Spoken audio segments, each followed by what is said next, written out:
mau bertanya nih, sebenarnya ada banyak hal yang saya tanyakan Pak sehubungan dengan ini, karena kan memang saya bekerja di rumah sakit.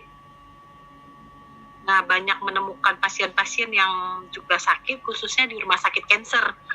Nah, apakah ini berfungsi untuk menyembuhkan atau hanya untuk mengembalikan sel-sel mereka yang rusak akibat kemo? Oke, terima kasih pertanyaannya. Baik, sebetulnya di dunia kedokteran ini ada beberapa pandangan yang berbeda di dalam penanganan terhadap penyakit kanker ya. Di Indonesia ini memang masih diandalkan yang namanya kemo dan radioterapi. Tetapi di dunia barat, di Amerika, di negara-negara lain sudah bergeser ya. Jadi mereka tidak lagi mengandalkan kemo atau radioterapi karena peluang sembuhnya sangat kecil sekali lagi. Dampaknya juga sangat luar biasa, justru bahkan kematian karena kemo jauh lebih banyak daripada kematian karena kanker itu sendiri. Dan itu dibuktikan di dalam penelitian-penelitian yang dilakukan oleh para peneliti di luar negeri. Nah, akhirnya mereka kemudian menyatakan bahwa kemo bukan pilihan yang terbaik, terapi bukan pilihan terbaik, ya. Tetapi ada pilihan yang lain, yaitu bagaimana mengembalikan kemampuan tubuh kita untuk mengatasi penyakit, ya, terutama untuk mengatasi kanker, yaitu dengan memberikan asupan herbal ya yang baik untuk meningkatkan kekebalan tubuh. Apalagi kalau ini sudah stem cell.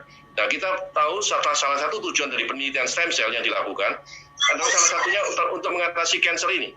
Dan terapi stem cell diakui sebagai terapi terbaik untuk mengatasi penyakit kanker. Jadi kalau kita mengikuti perkembangan dunia pengobatan, maka yang diandalkan untuk mengatasi kanker saat ini adalah terapi stem cell. Ya, kenapa terapi stem cell itu bukan cuma mengembalikan sel yang rusak atau mati, tapi dengan cara mengambilkan rusak dan mati tadi itu, tentu akan juga memulihkan sistem kekebalan tubuh kita. Dengan demikian, sistem kekebalan tubuh kita akan memproduksi yang disebut dengan natural killer cell. Natural killer cell ini adalah salah satu sistem kekebalan tubuh yang fungsinya adalah untuk menekan atau membunuh sel kanker. Ya, apabila NK sel kita cukup, maka kita tidak mungkin kena kanker.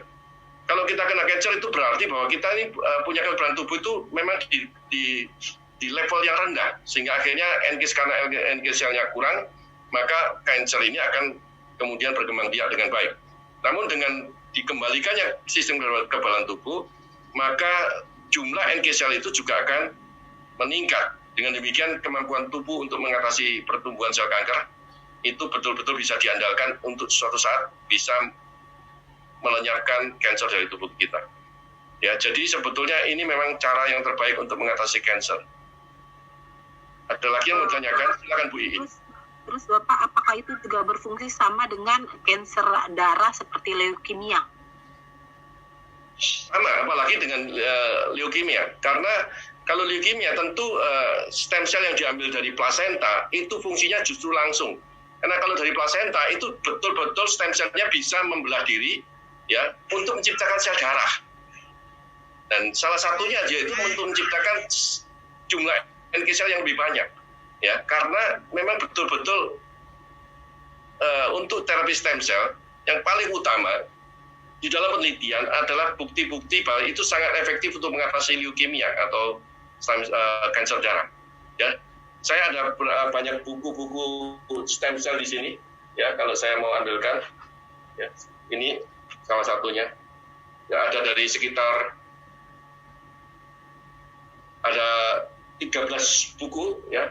Yang buku yang saya beli ada 13, yang saya ambil dari internet ya, ada buku-buku stem cell yang saya download dari internet yang jumlahnya cukup banyak ya. Itulah yang saya gunakan sebagai referensi untuk acara seminar-seminar seperti ini. Ya, silakan Bu Iin. Halo Pak, satu lagi Pak. Ya, silakan. Kalau untuk pengobatan seperti kapsul ya Pak ya, apakah pasien yang menjalani kemoterapi baik melalui infus, kemudian melalui oral juga kan ada kemo oral, kemudian melalui radiasi, apakah itu bentrokan gitu loh dengan meminum kapsul stem cell, atau ada seperti kayak pantangan tidak mengkonsumsi makanan apapun gitu. Jadi karena mereka sejauh yang saya tahu ya, mereka itu agak lebih riskan gitu kalau misalnya mereka udah melakukan kemo, ya kemo aja, atau radiasi. Jadi lebih berhati-hati untuk mengkonsumsi entah itu yang dinamakan dengan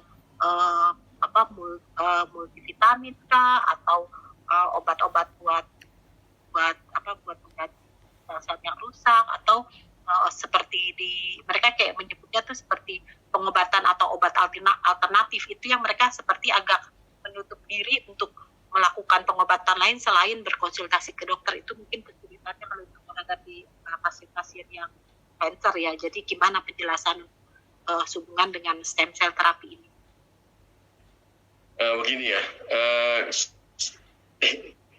terima kasih Bu Iin ya pertanyaannya. Ivi Pak. Ibu siapa ini? Ivi saya. Ibu Ivi. Ibu Ivi, terima kasih pertanyaannya yang terpaksa membuat saya harus menjawab ya. Saya harus menjawab dengan apa yang saya tahu. Walaupun apa yang saya tahu ini mungkin juga bisa tidak disetujui oleh sebagian orang.